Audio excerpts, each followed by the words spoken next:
Hello everybody, welcome back to the channel. My name is Reapiron, and today we're going to be doing a tier list of the Dark Souls 3's bosses. So about a year ago, I did stream through Dark Souls 3 and I really enjoyed it. I had never played Dark Souls 3 before that. I had played the first and second Dark Souls when they came out, but I never played the third one. So it was kind of nice to play through that. Afterwards, I played through Sekiro. I don't believe this is when I was streaming to YouTube, though. I think this is when I was just streaming to Twitch and to Facebook. So those streams are still technically up on my Facebook, but you'd have to scroll back if you want to watch through those. Today, I'm going to be ranking each of these bosses based on how difficult they were for me, or how difficult I think they are overall in Dark Souls 3. And then I'm going to be ranking them how much I like them. So let's just go through them and talk about each of them briefly and where I'd put them. So first up, we have the Abyssal Watchers. And the Abyssal Watchers are a really cool boss to me. I didn't have too much trouble fighting them the first time I played through the game. I think it took me either 1 or 2 attempts to beat them. They do have a really cool style. I like that it is like a seemingly 2-on-1 fight, and then it becomes almost a 3-on-1 fight, but then the one guy starts fighting for you, and then it can be like a 1-on-1-on-1 fight, and then it has the second part where you're fighting the really powerful one. From what I heard, this one seemed to give people a lot of trouble, and I can see why. He does move around quite a bit. He's kind of unpredictable. He does hit fairly hard, at least in the second form. And overall, I think he's probably like an A-tier boss, I would say. The Abyssal Watchers were pretty cool. I enjoyed them a lot. But this is just how difficult they are. I will be ranking them based on how much I like them a little bit later. Next up, we got Aldrich. Aldrich was unexpected because I actually just kind of went into her fight without knowing anything about her. Or maybe it's a him, I can't remember which. I beat Aldrich first try, I remember that. Her arrow spell really confused me. The way that she moved was kind of bizarre. Luckily, when I played through it, I was just tanky enough to tank the falling arrows spell that apparently is, well, that kills a lot of people. Once you get her patterns down, though, she's not too bad, and I'd probably put her at like a B-tier boss.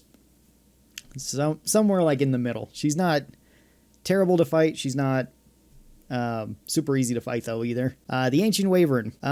He is probably D-tier. You can kill him with just one hit. If you want to fight him fairly, though, then he's quite a bit harder, because then he's pretty tanky and he hits pretty hard. But if you want to do the real strategy that you're supposed to fight him, you just climb up the garrisons or walls or whatever they are, jump down and just stab him in the head. You can miss that jump, though. I think I did that in one of my playthroughs. I don't think I recorded it, though. I think it took me like 2 or 3 tries to kill the Ancient Wyvern, just because either I fell off ledges or I got pushed off ledges by the other enemies around there, or I think I died to the dragon guys once. So I may have actually died a bit more. Most of them really weren't involving the Wyvern himself, though. Up next, we have Champion Gundyr. Champion Gundyr is really tough. I think it took me something like 6 or 7 tries to beat him. He is way stronger than when you first fight him. He moves around extremely fast.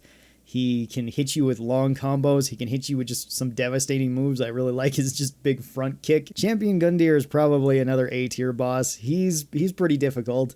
Like fast, powerful, and has like combos he can kind of chain together. So I think he belongs in A-tier. This is the Great Wolf and the Grave Tender. I actually missed these guys on my first playthrough. I had to go back after I had already ran through that area. I went back right before I went to the Ring City, though, to fight these guys, and they weren't that bad. Neither one is particularly strong. The wolf fights just like the big wolves in the area, so nothing really new there, and the Gravekeeper himself isn't particularly strong. So I would probably put him in like C tier. They can still combo you because there is 2 of them, so they can catch you in some long combos, which kind of sucks. But I don't think I died to these guys during any of my playthroughs. They weren't too bad.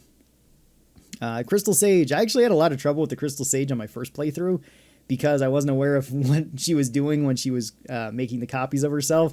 So I figured I had to kill all of them, and I kept dying. I wasn't particularly resistant towards magic, but once I figured out what she was doing, it really wasn't that bad to beat her. I think I died to her something like 5 or 6 times, which I really shouldn't have. I think it was the chat that told me that you had to focus down the right one. So that was helpful. So I'd probably put the Crystal Sage in C tier. She can still hit pretty hard, but once you know what she does, she's not too bad to just like run around the pillars to block her magic and then just run up and hit her. Once I understood that, it wasn't bad at all. Now we've got the Cursed Rotted Greatwood. This is the giant tree. This one actually took me a little while to beat too, and he is rather tanky. I think it took me 3 or 4 tries to beat my first attempt, with a lot of his phases just kind of being annoying. He has very odd hitboxes. He has very weird movements. Once you get down what you're supposed to do, it's not too bad. But the first couple times I fought him, it was just kind of bizarre fighting him. I didn't really understand what he was doing. Once I figured out that you couldn't constantly hit him like I just usually like to do that in most of the Dark Souls games, you just kind of hit stuff, tank through some hits, and then go and heal, and then just continue fighting some more. You couldn't do that so easy against him just because of all of his weird movements. So he did give me some trouble, but once I got it down, I don't think he was too bad. I'd put him in C tier. He is annoying. Even on other playthroughs when I knew what he was doing, it's still annoying because a lot of his attacks just seem to hit randomly at times, and that's kind of a annoying aspect about him. All right, up next we got the Dancer. The Dancer I actually didn't have too many problems with. I think I beat her on the second try in my first playthrough, and then it kind of varied on my other playthroughs. She is very unpredictable. Her movements are very bizarre. She attacks in much longer combos than you would think. Her reach is surprisingly long at times, where you would think you're out of danger and she can still hit you. The area that you fight her in isn't the best either for trying to fight her, just because of it somewhat restricts you on where you can run. But you can hit her pretty hard with most weapons, and overall I didn't have too much trouble with her. I know some people did, and a lot of people regard her as one of the toughest bosses, which I can see that. I would probably put her on the lower side of A tier. I guess I would rank these a little bit different because I'd put Champion over Watchers, but I think I'd put her maybe on the same level as the Watchers in terms of difficulty, but not for the same reasons. Then we've got Dark Eater Midir. Dark Eater Midir is really awesome. So when I was streaming this, Chad had to tell me exactly where to go find him because I wasn't aware of how to fight him. I knew he existed in the game, and I believe he was the last boss that I fought in the first playthrough. I actually beat Midir, I think, on the 5th or 6th try, but it took me about an hour to fight him because the boss fight is a long fight. He is very tanky. He has really big hits. He does really high damage with a lot of his hits, and he is one of the coolest bosses. He's also one of the hardest bosses in the game. So he is going right up to S tier. Midir, you're up there. All right, then let's go to Deacons of the Deep, which are potentially even worse than the Wavern. The Wavern at least has an area that you can die in. I don't think I died once to the Deacons. I know some people do just because they didn't realize that they cast the insta-death ability, but that's really the only way that you're going to die to the Deacons, or if you just don't realize that you're supposed to be hitting the one that has the fire around them. The Deacons are just kind of a mob boss that's not that difficult to fight. I killed them first try, I think, on every playthrough, and they were complete pushovers. Deacons might be the easiest boss in Dark Souls 3. Alright, the Demon Princes. These guys actually killed me a lot. When I was doing my total kill count video, I think they actually had one of the most kills on me. I think I died something like 12 or 13 times to them in my first playthrough. It was mostly because I wasn't aware that the order that you kill them in will give the other one different powers depending on which one you killed for the first half of the fight. These guys have some pretty big hits. There is the one that shoots the laser. There's also the one that throws the fireball. I kept getting the fireball one. Apparently that's the much more difficult one than the laser one because the laser is, I guess, more damage but way more easy to dodge. So I didn't have the easiest time fighting these guys, but on later playthroughs when I knew that you could do that, it was much easier to fight them. And once I got their patterns down, I would probably put them as a B, but starting out, I would still probably put them as like an A tier. I might put them below the Dancer because the Dancer is just so bizarre in the way that she moves, whereas the Princes generally have like the same fighting style. every time you fight him. So still probably A tier though. They did kill me a lot, so I'd put him up there. All right, we got the Dragon Slayer armor. This is another really cool boss fight. I really liked fighting him. I don't think I had too much trouble fighting him. I might have died 2 or 3 times. He was one of the cooler bosses to fight. The area you fight him in kind of sucks both times you fight him, because you can fight him again another time, which I at one point jumped off a cliff during the first time I was streaming, and that's I don't think I got hit that entire fight, nearly killed him, then jumped off the cliff and died, so that was kind of embarrassing. But the Dragon Slayer armor, he's a really cool boss, and he does hit hard. He can tank a lot. That shield of his can be really annoying. I'd probably put him in B tier. I think I'd put him below Aldrich, because Aldrich does have more potential or has a higher potential to just one-shot you with one of her spells than the Dragon Slayer armor does, I think. He can still hit pretty hard, especially with his axe when he has lightning on it. All right, Half-Light. Half-Light is also a D tier boss. Stronger than these two, but I honestly didn't even think I was in a boss fight when it first popped up. I thought this was just waiting to get to Gale. He was such a weak boss.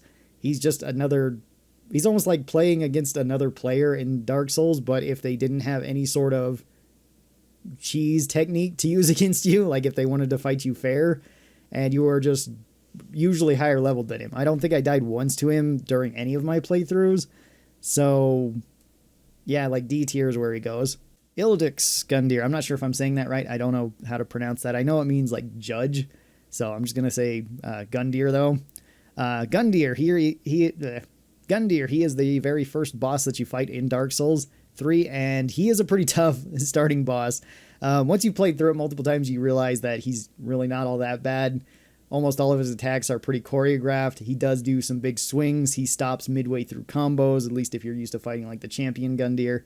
I did die to him maybe 5-ish times, so he wasn't too bad. I know there's certain ways you can cheese him with just the starting classes, so you could go that route and beat him. I just chose to fight him normally, as I think I started out as the knight class, and it wasn't too bad. Once I understood what he was doing, and once I got past his transformation, because that kind of freaked me out the first time he did that, and I didn't know what the heck I was doing. I probably should have just kept pressing the attack. He has a big surprising starting boss, and I think he's probably like a low end of B tier boss overall. He can always give you trouble at the start, because he does still have, even though most of his attacks are choreographed, he can still attack fairly quickly and still have pretty good reach on you to hit you where you might think that you're safe. Great starting boss though. I really like him. All right, then we got Lothric and Lauren, the two brothers. These guys beat me up a lot the very first time I played through. I think they beat me something like 8 or 9 times the first time I tried to fight them. They are pretty strong. The teleporting is very unexpected. They hit pretty hard. They have really high damaging spells once they're split. They are just kind of overall a pretty tough boss. And they are the one boss that actually killed me during my second playthrough after my first playthrough, where I just went on a New Game Plus. They were the only boss in the entire game that managed to kill me on that playthrough. So I think I will put them up in S tier. They are on the lower end of S tier. They're not as high as Midir. Midir has much more of a chance to kill you in a much longer fight, where Lothric and Lauren can just kind of burst you down fast, but once you get their pattern down, they're not that bad to fight. All right, the Nameless King. The Nameless King, I think, beat me up the most the very first time I played through the game. I think I died something like 17 or 18 times to him. He's very strong. He has his 2 phases where you got to fight him. His second phase is honestly his strongest phase, where it's just by himself, where he attacks very quickly. He hits really hard. He has a wide variety of attacks. He has just everything about him is difficult. And he's probably the hardest boss in the base game, and I would put him into S tier. Maybe not as high as Midir, because Midir's boss fight takes much longer. With the Nameless King, you can usually beat him fairly quick, or he can beat you fairly quick and you can at least restart. All right, up next we got Osiris, the Consumed King. This guy looks really cool and has a very interesting introduction when you see him. I really do like him. His boss fight, I think he killed me something like 3 or 4 times. He isn't too bad of a boss to fight, because a lot of his attacks are pretty choreographed. He does a lot of charges, so you can get out of the way of him or get underneath him and keep hitting him. He's not that bad. Once he gets his spells, he can be a little bit more difficult. But overall, he's just kind of an okay boss. I think I would put him maybe towards the bottom of B tier. Not too bad of a boss to fight overall. All right, we have the old Demon King. He's another boss that I actually missed. So I came back and fought him later than I normally would. However, it wasn't super later. It was like maybe another area when people were telling me that I missed him. So I came back and I fought him. And I didn't have any problems with the old Demon King. I didn't die once to him with my first playthrough. He does hit really hard, and he does have some big AoE hits, but most of them are pretty easy to avoid, and you can kind of see when they're coming. So it's not that bad to just constantly like get to his back legs and start smacking him. So I didn't really have too many problems with the old Demon King. I would probably put him somewhere at the top of C tier. He's either like high C or low B tier. Not that bad of a boss for me to fight overall, I'd say. And I didn't have any problems fighting him in any of my other playthroughs. Even when I did fight him at the correct times, it still wasn't too bad. All right, Pontiff Sullivan. Pontiff I always had trouble with. I think the very first time I played through the game, I died to him something like 5 or 6 times. He was one of the tougher bosses. He was always a struggle, even in other playthroughs that I played later. He could still kill me. And he's a really cool boss. I really like fighting him. He's one of the more interesting ones, and he is one of the real difficult ones. He's a real step up in difficulty above others once you get to him. I think I would put him on the low end of S tier as well. Very tough boss and always kind of a threat. All right, next we have Sister Freda. I actually beat Sister Freda and Father Andel on my second try with my first playthrough, and I really didn't have problems with them in any of my other playthroughs. However, I could definitely see how people could, because Sister Freda moves extremely fast. She's also very small, and sometimes she can just get out of your combos and start up a combo with you not being able to dodge hers, which is really, really strong. I think it kind of helped the weapons I was playing with and the builds I was going with, but I can definitely see why she's considered potentially one of the hardest bosses or the hardest boss in this game, and she can do just a ton of damage, especially in her third phase. So I'm going to put her... I think I'm going to put Sister Freda actually above Midir. Once I got used to fighting Midir, he wasn't too bad. It's just a very long process. Sister Freda I've never really gotten used to, and I still feel like I'm kind of getting lucky when I beat her. So I would put her actually at the top of S tier. She's pretty scary. All right, Slave Knight Gale. Slave Knight Gale is also a really hard boss. I think I died to him something like 6 or 7 times, I want to say, in my first playthrough. He's got 3 very distinct phases, and all of them are pretty awesome to fight. They're also terrifying to fight too, especially his third phase, where all of his moves are so fast and so unpredictable. He just seems to be hitting you from every direction and can kill you so fast. I've always had trouble with Slave Knight Gale, so he's actually going to go above Sister Freda. All right, the Soul of Cinder. So this is the last boss in the base game, and I do like him quite a bit. He is pretty cool where he changes fighting styles. He can fight with pretty much every weapon, and he uses all of them very effectively. He was a really cool boss to fight. I don't think I died too many times to him my first playthrough. I think I beat him somewhere around the 3rd or 4th try. But just a really cool boss overall. And he is pretty tough. I'd probably put him somewhere towards the top of A tier. I'm not sure if he gave me as much trouble as Gundyr, but pretty good boss overall. All right, then we got Vort. Vort is the second boss in the game, and he is not that bad. He does a lot of charges, but they're not too hard to get out of the way of. His mace does hit pretty hard, but he's pretty slow, and it's pretty obvious when he's going to use it. As long as you get to the back part of him and just start chopping his legs up, it's not that big a deal. I think I beat him on my 2nd or 3rd attempt the first time I played through, and then I don't think I had any problems with him on any of my other playthroughs. I would probably put him somewhere in the middle of C tier. All right, then we got High Lord Wolnir. This guy is really cool. I really like his aesthetic. I really like the arena that you fight him in. I actually wasn't even aware that you could die from the insta-death poisons. in his area because I just didn't have a problem with him. I don't think I died to him at all in any of my playthroughs. He does hit pretty hard, and you can die if you're not paying attention. But overall, I'd probably also put him somewhere in the middle of C tier. He's kind of annoying. He's really cool looking, but he's not that difficult to actually beat. All right, and then we have Yorum the Giant. Yorum actually beat me quite a few times. I think I died something like 6 or 7 times to him because I wasn't aware of how to use the sword, the Stormbreaker, whatever it's called. I wasn't aware that you could do that.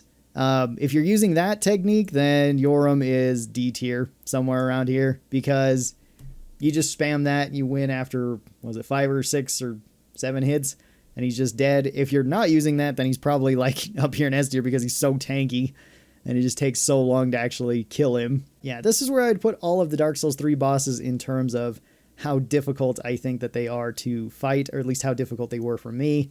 Some of these actually weren't too bad for me. Like I said, like Sister Freda wasn't that bad for me, and the Dancer didn't give me as many issues as a lot of people, but I can definitely see how they could and why they're regarded as some of the hardest bosses, and I would agree with that. So this is where I'd put them in terms of difficulty. Now I'm going to rank them in terms of how much do I like them. So now I'm going to quickly go through them and rank them how much I enjoy them just by fighting them, or the way that they look, or just whatever. The Abyss Watchers are definitely S tier. They are some of the coolest looking bosses in the game. I really like them. The fight is really fun. I enjoy fighting the Abyss Watchers. They're great. Aldrich, I like the way that she looks, but the fight isn't super entertaining. I'd also put her back in B tier. She's all right. Nothing really to say there. The Ancient Wyvern, I really like the look of him, but his boss fight is pretty underwhelming. So B tier. I mean, it's cool that you get to fight a dragon. Champion Gundyr, he is a cool boss. I'm going to put him in A tier.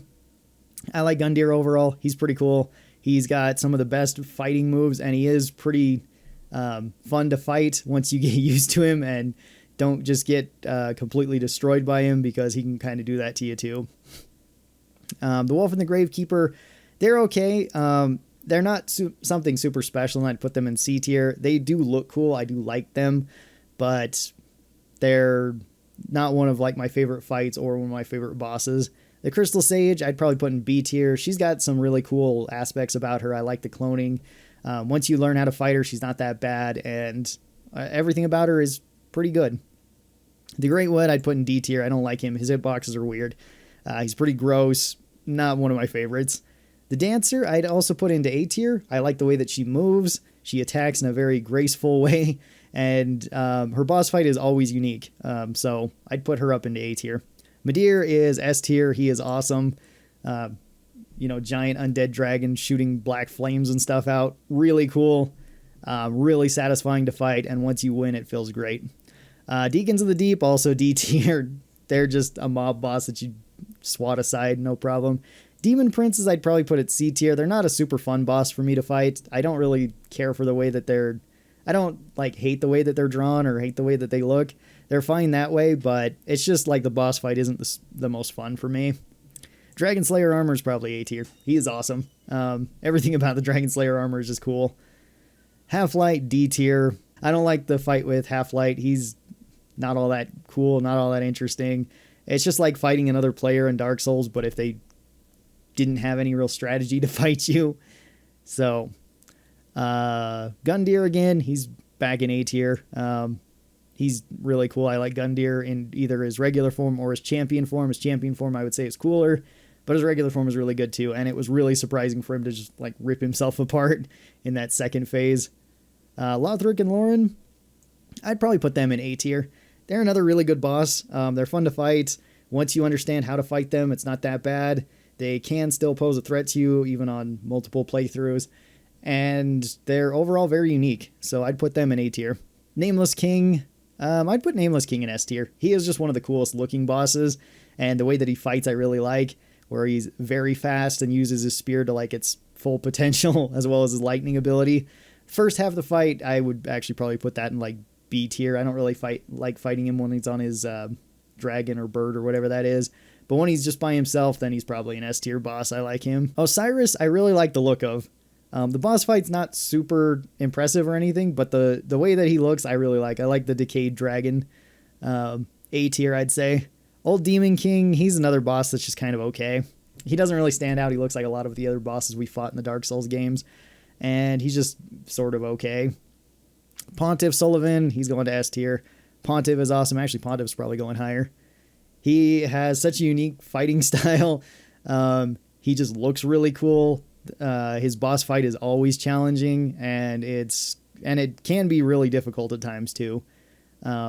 But yeah, really good. Sister Freda, another S tier boss. She just looks awesome. The way that she fights is awesome, especially in the third phase where it's terrifying but really cool to look at. So S tier. Slave Knight Gale, he's going to the very top of S tier. Slave Knight Gale is probably my favorite boss in all of Dark Souls.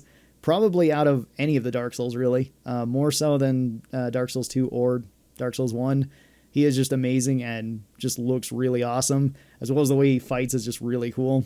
Soul of Cinder is probably another S tier boss. I like how he fights. His boss fight's always entertaining, and he just looks really cool. Vort is probably like C tier. I mean, I like the way he looks, but the way you fight him is kind of boring, and you just wait for him to charge and then smack him in the butt a couple times and you win. So, not bad. Wolnir, I'd actually probably put into A tier. He looks really awesome, even though his boss fight isn't super challenging a lot of the time. But just on looks alone, he goes all the way up to A tier. Yorum is probably like... Yorum's probably actually A tier. Again, for looks and just for the scale of the fight, I really like it. Beating him with the Stormbringer sword isn't super interesting. But aside from that, it is pretty cool to see him and fight him, and it does kind of feel cool, at least the first time you hit him with the Stormbringer, just to bring a giant to its knees. Like, that is pretty awesome. So this is where I'd rank all the bosses, just based on how much I like them, not necessarily on how difficult they are, although a lot of the very difficult bosses did manage to make it all the way to S tier. So that'll do it for this video. Thank you guys so very much for watching it. I really do appreciate it. If you're not subscribed, be sure that you get subscribed. That way you can get notifications whenever I post any of these videos or any of my other videos. And tell me what your favorite bosses are in Dark Souls 3. Anyway, I will see all of you guys next time. Until then, stay cool and bye.